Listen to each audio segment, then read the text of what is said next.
రేవంత్ అంటూ రాధాకృష్ణ రాసిన వ్యాసం దాని మీద ఒక ఒపీనియన్ ఏంటంటే, బేసిక్గానే రాధాకృష్ణకి రేవంత్ రెడ్డి అంటే పెద్ద ప్రత్యేకమైన ప్రేమాభిమానాలు ఏం లేవు. వేరే దారి లేక ఇక్కడ జనం ఎలాగా రేవంత్ రెడ్డిని పట్టుకొని ముఖ్యమంత్రిని చేశారో ఈయనకు కూడా సేమ్ టు సేమ్ సిచ్యువేషన్.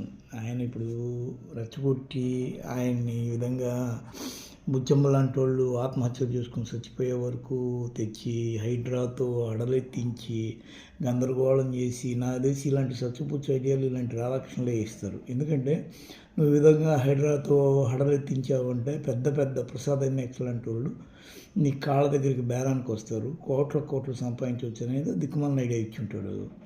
ఈ ఐడియా ఇవ్వడం వల్ల ఇటు రేవంత్ రెడ్డి కూడా ఆశపడి ముందుకు వస్తాడు.